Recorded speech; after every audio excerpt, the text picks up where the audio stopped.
朋友们，如果你当下正处在焦虑、抑郁、烦恼、痛苦中不能自拔，找不到出路，那这个视频你一定要耐心看完。我会成体系、有次第的带你学习和修行，全面的呢来补充你自己的能量和智慧，让当下呢成为你人生的转折点。好，这个视频很长，希望你能耐心看完，反复体会，你所有关于修行的问题都会得到解答。我会讲几个至关重要的问题：第一，什么是开悟？第二，开悟的标志；第三，悟后起修的秘密；第四，悟前怎么修；第五，怎么开悟。好，下面我们从第一个开始讲起。开悟这一个概念呢，来自禅宗。六祖慧能大师呢有一首偈子：若识自性，一悟即至佛地。所以很多人就说禅宗明心见性，见性成佛这么简单吗？这就成佛了。其实这些人并没有开悟体会，所以会有疑问，并不知道六祖这句话的真正含义。什么是开悟？开悟就是理悟，理悟即是知见。有很多人以为理悟是理论上明白，所以叫理悟，其实并不是。理论上明白其实是解悟，只是在思维意识层面的解读，而思维意识是显意识，是在思维、分析、理解层面的明白，是大脑的明白，是一种逻辑的明白。一遇到事情就会被更深层次的潜意识的情绪和业力习气控制了。念头出现，大脑不受控制地进行评判分析，贪爱取舍，得不到舍不得，烦恼现前，还是跟往常一样。这也就是为什么很多人说我明白了，然后睡一觉起来就又恢复到之前的样子了。这种明白只是大脑层面的想明白了，只是当前一件事暂时想通了，而真正的理悟就是开悟，显意识和潜意识合一形成的完整意识，是开悟时瞥见实相、消除无明的知见，是宇宙一切的根本智慧。完整意识的体验才是理悟，不光是思维意识层面的明白，潜意识因为和显意识在那一刻是合一的，这是理悟，也叫开悟，也叫转识成智。第二，那开悟有什么标志吗？在开悟那一刹那呢，就像背负很久很久以来所有的东西都脱落掉了，心一刹那回归宁静，迸发出无限的自在和喜悦。那个曾经的小我消失了，升起了一个自然而然的我，特别清晰明确的状态。此刻只有爱，只剩下爱，所有的世界上的善恶美丑都被这种爱所包围，包容一切，接纳一切，只剩下当下，绝对的当下。而当下就是全然的爱，无有恐怖，只有爱，一切自然而然。就好像一个装满水的漆黑的水桶，桶底突然掉落了一般，全都空掉了。无限的大自在、大喜悦，这个对开悟时候的描述可能是最准确和形象的。之后会很长一段时间安住在其中，在生活里面不起分别评判，没有烦恼之事，经常呢会不自觉地凭空出现灵感，对世界变化的规律具有最底层的洞见，对世界有一种了了分明的见闻觉知。举一个例子，比如处于这样的合一状态，类似那些人定胜天和天意难违这样意思相反的语言和概念呢，你会清楚地知道它们是相反的意思，你又会清晰地知道它们是一个意思，既相反又相同，而且并不矛盾。这时候就是大脑退居真正的主人后面，只是起到大脑功能应有的状态，而真正的主人是如如不动的。同时那一刹那就跟佛陀菩提树下悟道后的感慨是一样的，一切众生皆具如来智慧德相，只因妄想执着而不正得。我们以前的心是狂心，狂心顿歇，即显现了菩提心。除了有这样的超越六根的体证之外，最重要的就是知见。那一刻瞥见了自性，看到了生命宇宙的最大秘密。第三，悟后起修的秘密。悟后并不是修本心，本心无修，本自具足，而是修习性。在开悟的刹那，本心本觉产生了觉照的力量。原来第六意识显意识的意识力转变为完整意识的觉知力。相对于尚未开悟的人来说呢，对世界本质及生命实相已然了知，已经有了初步的正量。然而粗细烦恼仍然没有断除，在开悟刹那会消除一些业力习性，不过平时仍然需要在行住坐卧间及时觉照，前念一动，后念即觉。这个过程在老子的《道德经》里面也有描述，就是为道日损，损之又损，以至于无为。在明心见性之前呢，我们的人生都是建立在我的基础上。明心见性之后，我们知道这个我是假的，是执着于我的我，是基于习气习惯而建立起来的我，是从完整意识分离的小我因残缺不安而向外抓取填充自己的我。虽然明心见性，这个小我暂时不在了，但因为习气还在，会生发小我，所以这个时候怎么修呢？就像上面说的，就是觉照观察，用觉照的力量，也就是观，用真心去观察妄心，观察自己的每一个起心动念。当你的觉照力量逐渐增长，虚妄的习气就会像冰一样渐渐消除。这也是为什么五祖说不失本心，学法无益。因为在明心见性之前呢，首先没开悟，没有根本智慧，也就是最高的知见。其次，人们很难发大愿，激发慈悲之心而去除习气。所以任你修什么方法，如何用功，都跳不出盲修瞎练的范畴。虽然也很努力，对治功夫纯熟，经常也会感觉到心安或喜悦现前。然而用六祖的话来说，就是唯论见性，不论禅定。那难道就真的无法修行了吗？接下来重点来了，也就是第四点，悟前怎么修。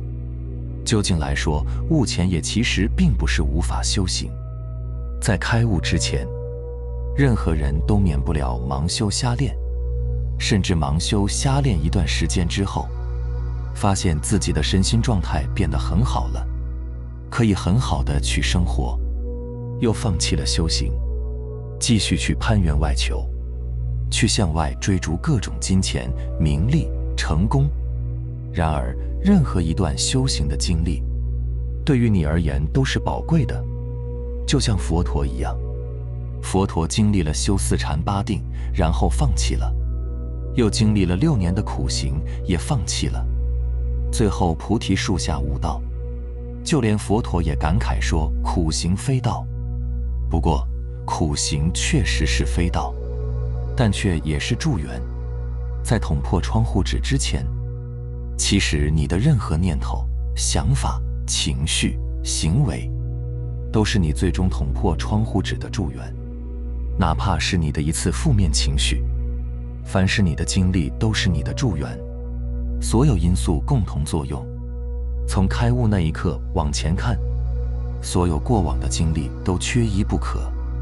原生家庭、教育、环境、成长、学习、恋爱、婚姻、家庭、事业等等，甚至微乎其微的小事都不可缺少。开悟与去除业力是并行不悖的。悟前的一些冥想、打坐虽然对于究竟而言是盲修瞎练，但却能让你修炼出绝顶的定力。而这个定力就是我们在没有开悟之前最重要的，也是唯一可以修的东西。你也可以叫它专注力。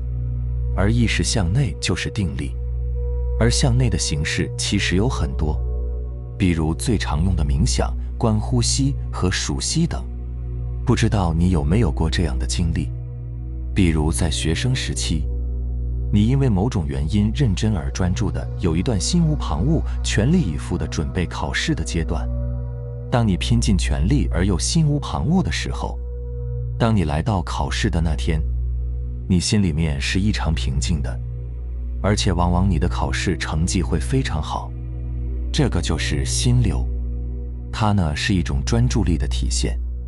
很多人会说，我一个人独处的时候，可以通过冥想或数息等保持专注力，但一和家人沟通或去工作，就受外界影响，就会妄念纷飞，胡思乱想，无法修行了。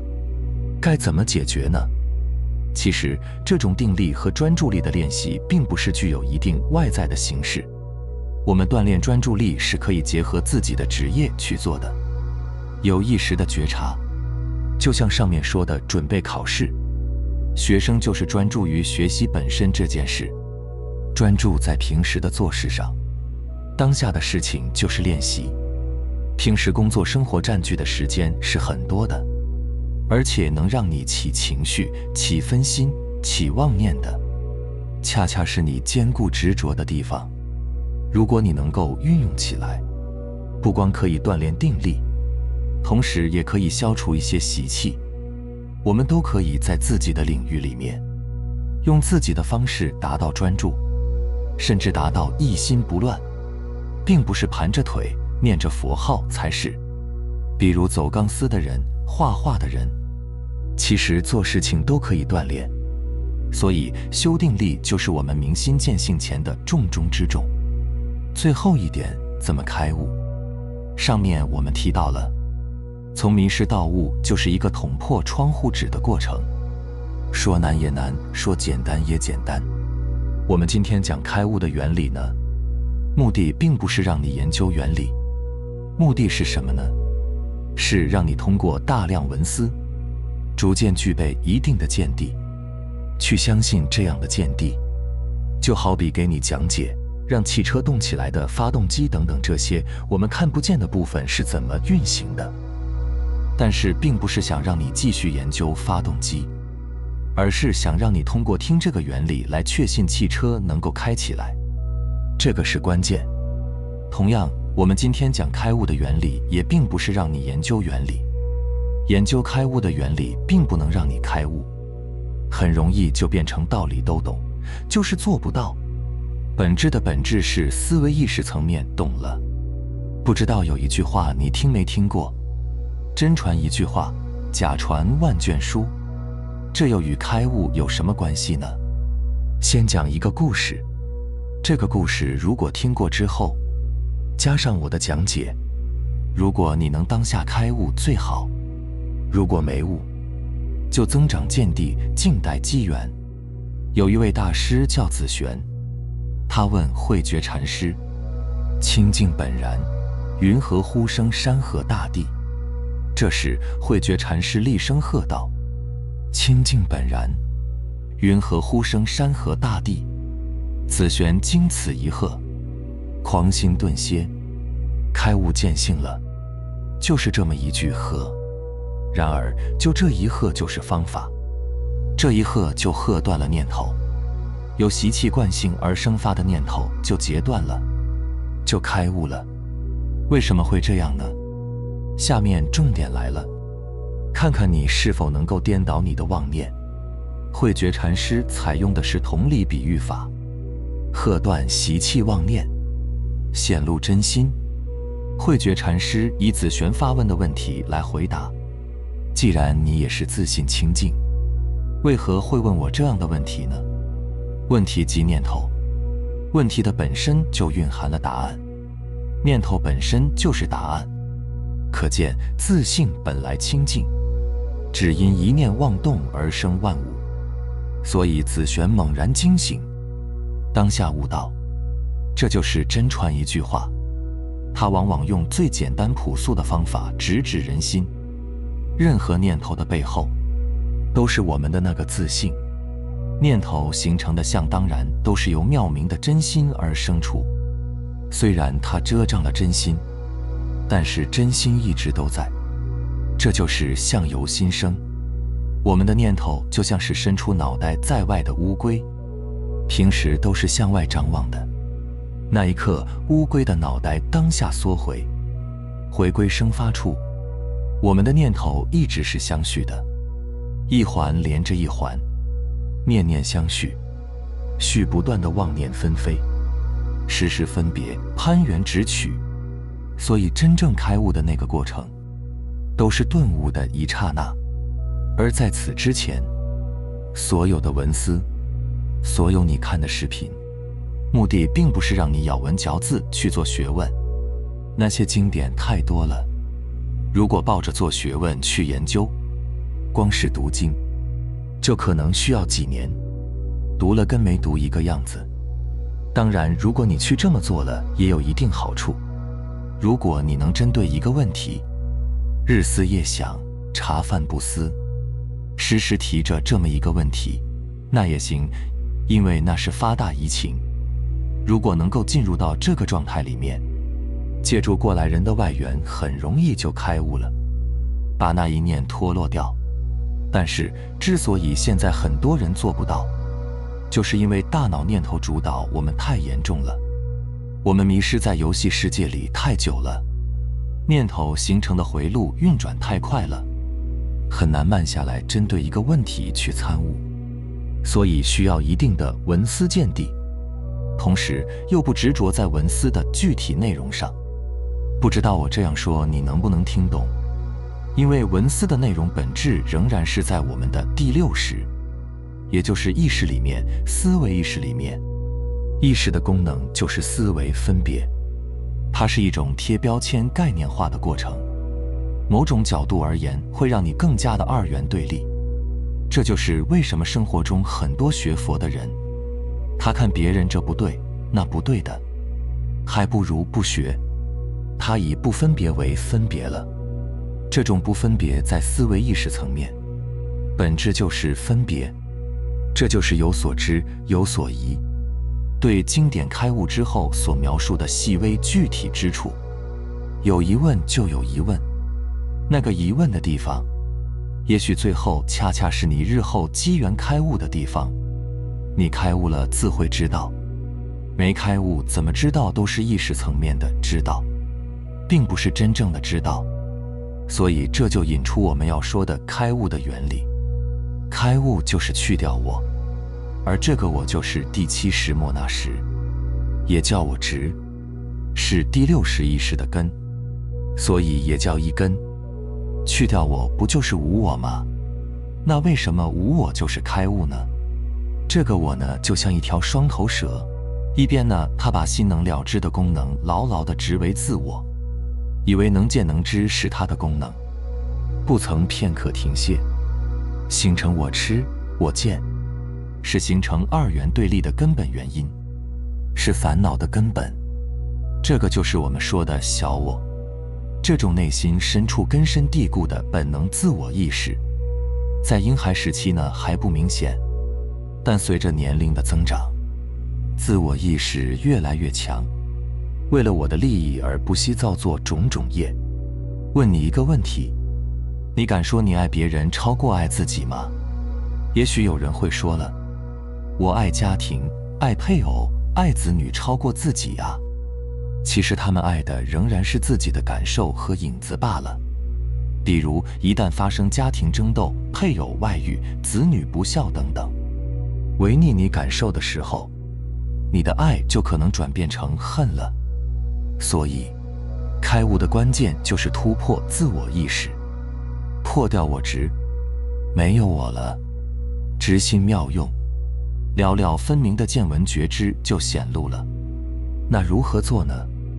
简单来说，就是我们刚才说的意识向内。可能有人会有疑惑，意识向内到底说的是什么？我给你举个例子，你就清楚了。冥想里呢有一个方法是感受身体，就是用你的意识集中在身体的某个部位上，只是集中在那，同时保证它不起分别作用，而那个就是你的意识。如果你对自己有过了解，你就知道我们睡觉的时候血液流动、呼吸以及心跳都是正常运转的，是潜意识在运作。在清醒的时候，身体的呼吸等也是潜意识在运作。所以观呼吸或数息，包括感知身体，就是用意识去替代潜意识，这就是有意识的去觉察。这会有短暂的放松效果，会淡化我，而我是二元对立和造成能量消耗的根源，所以这种方式会减少能量消耗，给人能量，焕发活力。那么意识如何向内呢？大部分情况下我们都无法真正做到，也就是说冥想和打坐，甚至包括佛陀的四禅八定，本质上都是强化我们的意识，强行压服我们的潜意识。这是一种定力，是意识对自我的控制力。但是这样的锻炼是有好处的，就是意识可调动的能量大，多少在这个过程中是会消除一些习气的。举一个例子，比如你试图在你的腹部构建一个火球时，不断增强你的意识，同时不断加强对本来由潜意识控制的身体的关注，从而用意识去控制潜意识。终于有一天，意识完全控制了潜意识，潜意识向内从阿赖耶识里面调动了火球的种子和感受，真的就给你的意识传来腹部有热气的感觉。